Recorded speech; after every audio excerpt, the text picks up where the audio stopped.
मोर कर्तव्य श्रद्धा और शुद्ध अंतरकरण निर्वाह करी एवं बिना भय बा पक्षपात बिना अनुराग बा देश रे सबु प्रकार लोकंक प्रति संविधान और विधि अनुसार न्याय प्रदान करी। मु श्री मोहन चरण माझी ईश्वरंक नाम रे शपथ करुअछि जे जो विषय राज्यर मुख्यमंत्री रूपे मोर विचार को अणाजिब बा मते ज्ञात हब ताहाकू एपरी मुख्यमंत्री रूपे मोर कर्तव्यर समुचित निर्वाह निमित्त जेपरी आवश्यक हब तत् भिन्न प्रत्यक्ष बा परोक्ष भावे कौनसी व्यक्ति बा व्यक्ति माननकु जणाइबी नाही बा प्रकट करिबी नाही। धन्यवाद।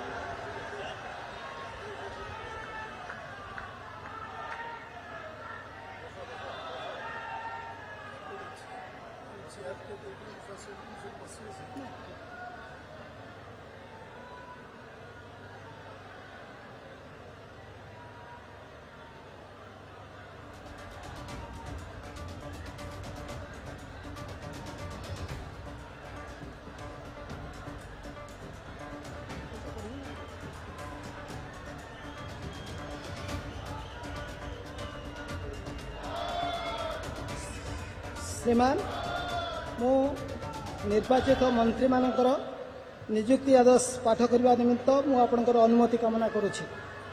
श्री रघुवर दास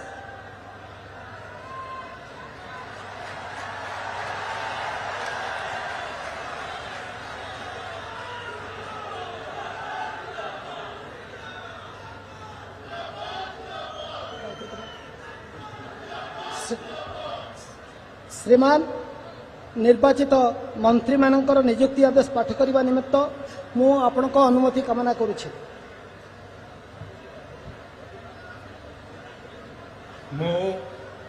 प्रथमे उपमुख्यमंत्री श्री कनक वर्धन सिंह देव। मु कनक वर्धन सिंह देव ईश्वरंक नारे शपथ करुअछि जे मु विधि द्वारा प्रतिष्ठित भारत रो संविधान प्रति श्रद्धा और निष्ठा रखी भारत रो सार्वभौमत। तो आज अंगे फोन लाइन पर जोड़ाई गया है संवाददाता विजय देसाई।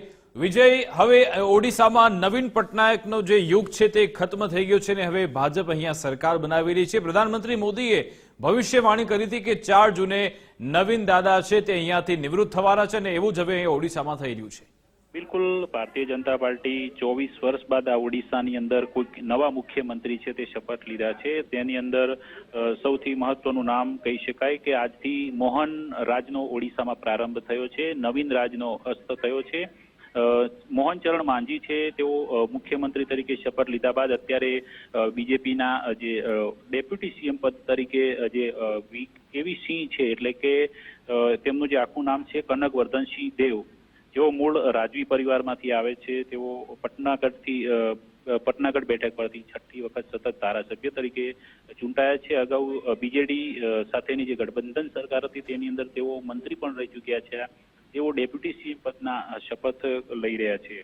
उपरांत 2000 થી 2009 સુધી તેઓ મંત્રી પદે અગાઉ રહી ચૂકેલા છે। તેઓ 1990 ની અંદર પ્રથમ વખત જ્યારે ચૂંટણી લડ્યા ત્યારે હાર્યા હતા। જો કે 1995 વર્ષ 2000, 2004, 2009 અને 2014 ની અંદર જ્યાં પટનાગઢ જે પરંપરાગત એમની જે બેઠક રહી છે ત્યાંથી સતત તેઓ જીતતા આવ્યા છે અને 6ઠી વખત જીતીને તેઓ આજે રાજ્યના નાયબ મુખ્યમંત્રી પદ તરીકે શપથ લીધા છે ને અત્યારે તેઓ શપથ ગ્રહણ કર્યા બાદ હવે ફોર્મમાં સહી કરી રહ્યા છે ને આજથી સત્તાવાર રીતે તેઓ ઓડિશાની અંદર નાયબ મુખ્યમંત્રીનું પદ સંભાળી રહ્યા છે। જો કે જે મોહન માંઝી છે તે પણ એક ભારતીય જનતા પાર્ટીના મજબૂત આદિવાસી નેતા તરીકે તેમની ગણના થાય છે।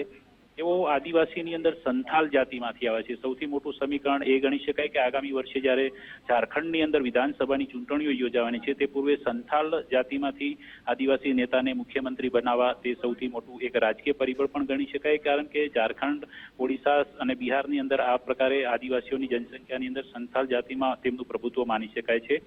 હવે નાયબ મુખ્યમંત્રી તરીકે જે પ્રભાતી પરિદા છે તેઓ શપથ ગ્રહણ કરી રહ્યા છે. 1967ની અંદર જન્મેલા પ્રભાતી પરિદા ભારતીય જનતા પાર્ટીના ઓડિશાની અંદર મહિલા વિંગના અધ્યક્ષ પણ રહી ચૂકેલા છે. તેઓ નીમાપાડા બેઠક પરથી પ્રથમ વખત ચૂંટણી લડીને ચૂંટાઈ આવ્યા છે ધારાસભ્ય પદે.